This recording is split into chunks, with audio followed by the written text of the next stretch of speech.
कक्षा 12 हिंदी काव्य हम पढ़ रहे थे सुमित्रा नंदन पंत जी द्वारा रचित नौका विहार। तो नौका विहार का कुछ पैराग्राफ हम पढ़ लिए थे। चलिए अगले पैराग्राफ को देखते हैं।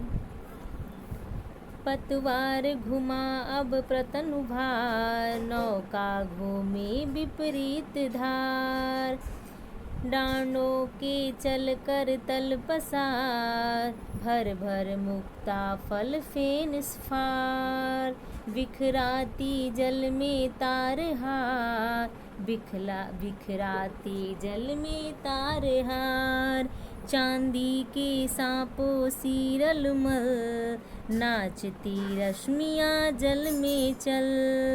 रेखाओं सी खिंच तरल सरल, रेखाओं सी खिंच तरल सरल। लहरों की लतिकाओं में खिल, सौ सौ शशि सौ सौ उड़ झिलमिल। फैले फूले जल में फेनिल, फैले फूले जल में फेनिल। अब उथला सरिता का प्रहार, लग्गी से ले ले सहज था। हम बढ़े घाट को सहुत्साह, हम बढ़े घाट को सहुत्साह। चलिए इसके कठिन शब्दों को देखते हैं, फिर प्रसंग, उसके बाद व्याख्या। प्रतनु का अर्थ होता है अत्यंत छीण, करतल का अर्थ होता है हथेली, मुक्ताहार या मुक्ता फल का अर्थ होता है मोती, फेन स्फार का अर्थ होता है बहुत अधिक झाग, जिसको आप गाज कहते हैं। जैसे आप सर्फ जब कपड़ा धुलते हैं तो सर्फ को जब पानी में मिलाते हैं तो एक झाग निकलता है ना, उसी को कहते हैं। रश्मियाँ का अर्थ होता है किरणें, लतिका का अर्थ होता है लता, शशि का अर्थ होता है चंद्रमा, उड का अर्थ होता है तारे या नक्षत्र, सहुत्साह का अर्थ होता है उत्साह के साथ। ठीक है, अब चलिए प्रसंग को देखिए। प्रसंग में आप लिख दीजिएगा, पंत जी की नाव गंगा में तैर रही है। गंगा जल में चंद्रमा और तारों के जो प्रतिबिंब झलक रहे हैं, अर्थात जो परछाई दिख रही है, वह लहरों की चंचलता के कारण क्या हो रही है, नाचते हुए प्रतीत हो रही है। इसी का आलंकारिक यानी कि शोभायमान कह सकते हैं, आलंकारिक वर्णन प्रस्तुत किया गया है। ठीक है, चलिए व्याख्या पर ध्यान देते हैं।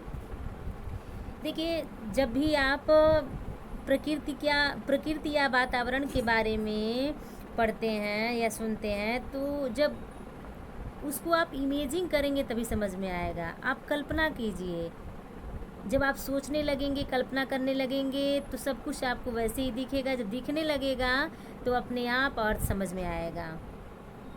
ठीक है, तो चलिए देखते हैं। पतवार घुमा अब प्रतनु भार, प्रतनु अत्यंत क्षीण होता है। पंत जी कहते हैं कि बीच धार में पहुंचकर गंगा के अथाह जल में हमारी नौका का भार बहुत अधिक कम हो गया।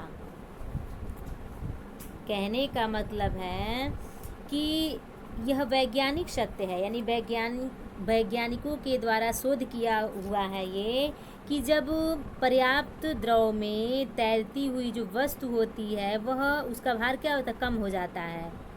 नौका जब तक किनारे के पास उथले जल में थी तब तक वह भारी प्रतीत होती थी, लेकिन जब वह बीच धार में अथाह जल में पहुंची तो उसका भार बहुत ही अधिक कम हो गया। कवि के कहने का यही तात्पर्य है। ठीक है, फिर आगे कहते हैं, तब जब बीचों बीच धार में पहुंच गई और उसका वजन कम हो गया, तब वह कह रहे हैं, तब हमने पतवार घुमाकर अपनी नौका को धार की विपरीत दिशा में, अर्थात उल्टा दिशा, जिधर धार तीव्र गति से चल रही थी उधर नहीं, उसके उल्टा दिशा यानी विपरीत दिशा में क्या कर दिए, मोड़ दिए। ठीक है, यहाँ लिखा हुआ है नौका घूमी विपरीत धार, यानी कि नाव को विपरीत धार में मैंने मोड़ दिया। पतवार घुमा अब प्रतनु भार, यानी कि तीव्रता से, अत्यधिक तीक्ष्ण गति से मैंने क्या कर दिया, उस पतवार को मैंने मोड़ दिया। कब, जब हमें अनुभव हुआ कि अब बीचों बीच गंगा जल में हम आ गए हैं, तीव्र गति से जो गंगा की धाराएं बह रही है, बीचों बीच धार में हम आ गए हैं। अब हमारे नौका का जो भार है वो बहुत अधिक कम हो गया। तब मैंने मौका पाते ही क्या कर दिया, उसके विपरीत दिशा में मैंने अपने नाव को मोड़ दिया।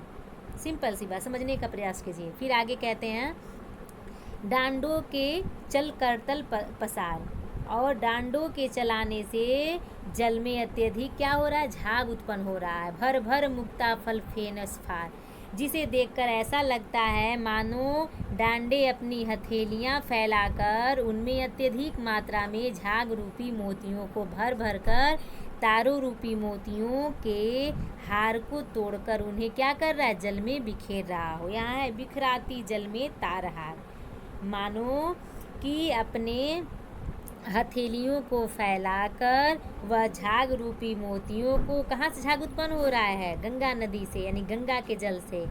और मानो जो तारा रूपी, यानी कि जो आकाश से तारे उस जल में दिख रहे हैं, वह कैसे दिख रहे हैं, मोतियों के समान दिख रहे हैं। तो मानो उस हार को तोड़कर जल में क्या किया जा रहा है, बिखेर दिया जा रहा है। ये कल्पना किया गया, ध्यान दीजिए, आप खुद इमेजिन कीजिए तो आपको समझ में आएगा। तो यहाँ आगे कहा गया है कि चांदी के सांपों सी रलमल नाचती रश्मियाँ जल में चल। कहा गया कि पतवारों के संचालन से शांत जल में जो लहरें उठ रही थीं, जो तो कैसी लग रही थी, जैसे मानो कि चांदी के सांपों के समान आगे रेंगने लगती हों, मानो कि चांदी के सर्प हों और आगे रेंग रहे हों। रेंगना समझ रहे हैं आप, लहरना, अर्थात जब वह आगे बढ़ रहे हैं तो मानो शांत जल की जो लहरें उठ रही हैं वह चांदी के सांप के समान आगे रेंगती हुई सी प्रतीत हो रही हैं। ठीक है। फिर आगे कहा गया है, रेखाओं सी खींच तरल सरल। फिर कहा गया है, और हाँ यहाँ एक चीज़ और देख लीजिए, नाचती रश्मियाँ जल में चल। ये भी देखिए, यहाँ कहा गया कि लहरों के कारण चंचल जल में चंद्रमा की किरणें ऐसी नाचती हुई प्रतीत होती हैं मानो उस तरल जल में अनगिनत सीधी रेखाएं खींच रही हों। जब उस लहर में चंद्रमा की प्रतिबिंब अर्थात परछाई पड़ रही हैं तो मानो वह नाच रही हों और नाचती हुई वह अनगिनत रेखाएं खींच रही हों। ठीक है। फिर आगे क्या कहा गया है, फिर कहा गया है कि लहरों की लतिकाओं में खिल सौ सौ शशि, शश माने चंद्रमा, सौ उड उड माने तारा, झिलमिल। कहा गया उन लहरों और झागों से झिलमिलाता चंद्रमा, सौ चंद्रमा बनकर, और जो एक एक तारे हैं वो सौ एक एक तारा जो है सौ तारों के समान सुशोभित हो रहे हैं। जब जल में लहरती हुई गंगा की जल में जब चंद्रमा की प्रतिबिंब अर्थात तारों की प्रतिबिंब दोनों जब पड़ रही हैं तो मानो एक चंद्रमा सैकड़ों चंद्रमा दिख रहा है, एक तारा सैकड़ों तारा के समान दिख रहा है। फिर आगे कहा गया है कि फैले फूल जल में फेनिल, मानो लहर रूपी बेले फल फूल उठी हों। पंत जी कहते हैं कि अब हम अपनी नौका के धार को बीच से निकालकर किनारे पर स्थित घाट की ओर चल पड़ते हैं। अब उथला सरिता का प्रवाह लग्गी से ले सहज था, अर्थात जो उनके हाथ में लग्गी का अर्थ होता है, मतलब है कि एक लंबा सा बाँस, वह थाह लेते हुए यानी कि महसूस करते हुए कि कितना जल है, उसके अनुसार वह धीरे धीरे क्या कर रहे हैं, घाट अर्थात नदी के किनारे की तरफ ले जा रहे हैं नाव को। एक बार और देख लीजिए, इसमें कहा गया है फैले अब उथला सरिता माने नदी, सरिता का प्रवाह लग्गी से ले सहज था। कहते हैं कि हम जैसे जैसे किनारे की ओर बढ़ जाते हैं वैसे वैसे जल उथला यानी कि कम होता जाता है और जल की गति की अपेक्षाकृत कम होती जाती देखकर मैं क्या कर रहा हूँ, यानी कि मैं जो लग्गी मेरे जो हाथ में है, उस लग्गी से पानी की गहराई का अनुमान लगाते हुए अत्यंत उत्साह और आनंद से, यहाँ कहा गया है हम बढ़े घाट को सोत्साह, यानी कि उत्साह के साथ, उमंग के साथ, आनंद के साथ मैं घाट की ओर बढ़ने लगा। ठीक है, चलिए आगे बढ़ते हैं।